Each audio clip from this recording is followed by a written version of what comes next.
The Economist had a semi-confrontational interview with Zelensky where they asked him a bunch of questions. I recommend you go look at the interview because Zelensky had a very kind of hardline, hard-nosed reaction to it, where you can see Zelensky get very energized at proposals of, Ukraine negotiating and maybe giving up its land and what the goals are for 2024. This is just a short 3-minute clip of part of that interview. Again, the whole interview is really, really good, really, really compelling. But I wanted to show you guys these 3 minutes quickly to show you guys the type of tonal shift we're seeing from Zelensky. That isn't to say that he's saying things different now, as in he's bringing up like new facts or he's shifted his message necessarily. He has the same message, he just has it delivered in a more blunt, more frank way. Check this out. I wonder if we could start this conversation with you laying out whether you think you need to change course in 2024 and what your political and military goals are for next year. We have one strategic goal: to deoccupy our territories, to be on the borders of our country. Our goals didn't change. The goal is to save and to have more successful steps in the Black Sea, to continue success on Crimea, on the south. I can't tell you the details, but we will do it. And to defend East, to save Kharkiv, to save these very important cities of Ukraine. The war, the 2024, this is the new page. This is the war not in Ukraine. Because informationally, the challenges in the Middle East, the training mission of Hamas, that pushing Arab world, the chaos in African continent, we are the part of all this war. Europe don't speak about support to Ukraine. You support yourself, giving us money or giving us weapon. You support yourself. Ukrainians are fighting for the world.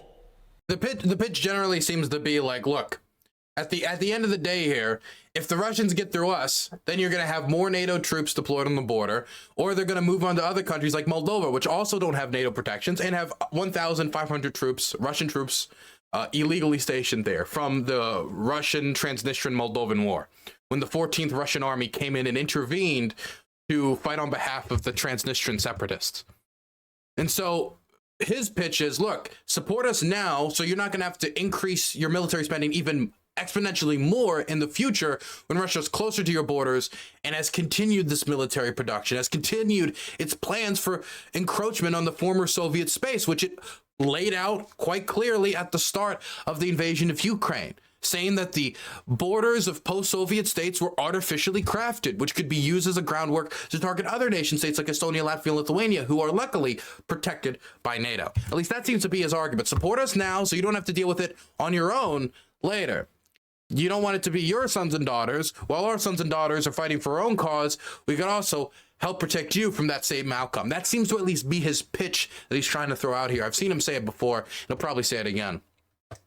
That is the answer. And by the way, I'm not just saying this is the Ukrainian position, by the way.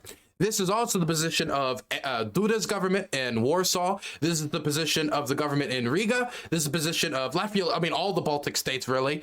This is the position of other countries. Like, I know the Czech government. It's the position of the Czech government as well. It's the position of the Danish government. It's the position of a lot of governments throughout Europe. It's why the only people that are blocking up the 55 billion in Ukraine aid to the Ukrainians is the Hungarians. And they're doing it in large part, and I don't want to call it mafioso tactics, but it is mafioso tactics to try to get more of the funds that have been frozen, that were going to be sent to Hungary, that were frozen for, rules violations in accordance with EU regulations. He wants that unfrozen in return for aid shipments to Ukraine. And then maybe he'll, unfreeze that aid. That doesn't mean he won't block further aid packages or EU implementation of aid packages. That doesn't mean he won't further block the steps forward for EU integration, but I mean, at least it would solve it for now. That's the idea between the Hungarian strategy, and their foreign minister has been very, very, very open about it. I think it was their foreign minister, or if there was deputy foreign minister, that just straight up said, get rid of the rest of the money, frozen, let us have it, and we'll let the 55 billion through. But obviously, it's not that simple.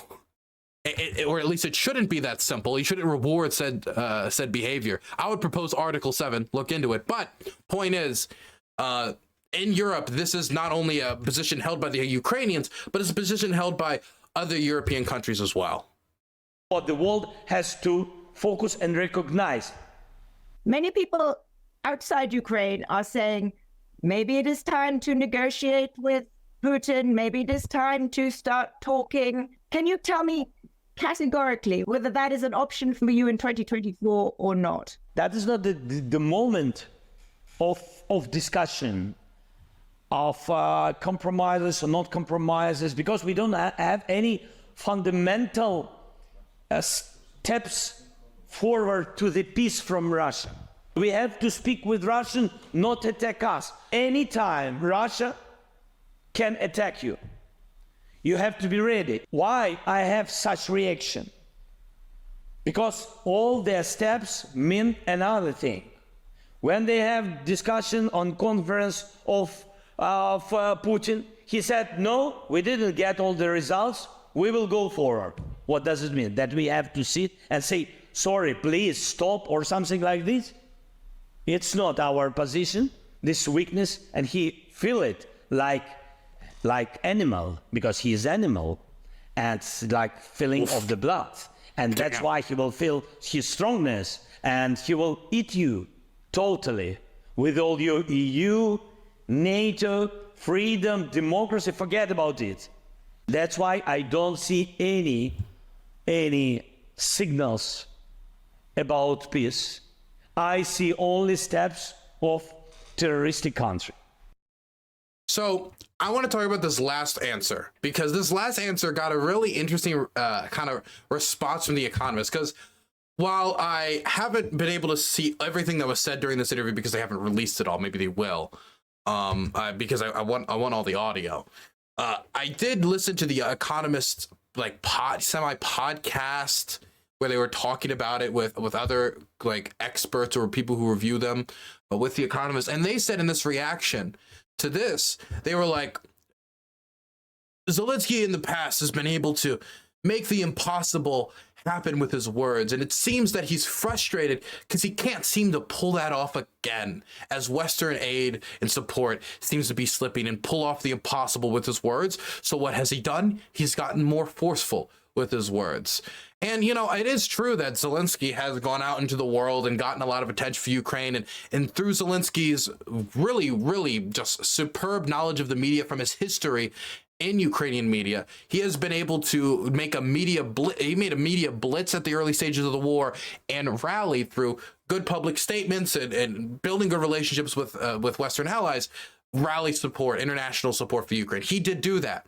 But it is true that I would like to see Zelensky up the urgency and the strength of the statements he's putting out, because I feel like the urgency needs to be brought back into the conversation. The urgency that we felt in 2022 at the start of the invasion, well, it doesn't need to be the exact same urgency because it's not literally, they're marching on Kiev right now, but every single day, the Ukrainians are dealing with shell hunger. Every single day, the Ukrainians are getting bombed by wave after wave of Russian air attacks, and the largest air attacks of the entire war. Every single day, the Russians are attacking Ukrainian positions in Avdiivka, taking major losses, but those major losses also create Ukrainian losses. You cannot send 1,000 people to try to take a city and in defending it, take no casualties. It takes munitions, it takes lives, it creates injuries, people get exhausted and need to be rotated out. And it feels like in the West, we're just kind of, in some instances, at least, not in all instances, I know advocates are working really hard on this, but we're all kind of sitting on our hands, just kind of waiting to see how the debate over immigration plays out, because the war will be there when we get back to it. It's an urgent situation. It's an urgent situation. Yes, the time you wait to deliberate, the war might still be there when you've stopped deliberating, and it will most likely be there when you stop deliberating. But in the time you've deliberated, battles have been fought, people have died, strikes were made, bombs planted, mines diffused and planted. Developments continue to occur, like these largest bombing attacks of the entire war that are happening right now. But that urgency is not felt. that urgency is not felt amongst the decision makers that are holding up the aid, some of whom, like Mitch McConnell and Lindsey Graham, claim to support Ukraine, but are then willing to martyr it for partisan political victories on issues like immigration. I'm not saying that that can't be an important issue to you, but it is completely unrelated. And you are leveraging Ukraine aid on it, using it as a hostage to try to get victories on this. The war isn't going to pause for your deliberation. The war continues, whether you like it or not. And so it's better to get the aid there sooner rather than later. It should have been 6 months ago when we first started the debates on Ukraine aid. When we started the debates on Ukraine aid, Kevin McCarthy was Speaker of the House. We just sent the last aid package of $220 million. We need to be done with this. We need to be done with it. Pass the aid package. Time is of the essence, both due to the bombing and Russian attacks in Avdiivka and other locations. Ukrainians desperately need to deal with the shell shortage and desperately need more air defense for the bombing raids that are happening right now as they unload months and months and months and months of missile production and drone production on Ukrainian cities.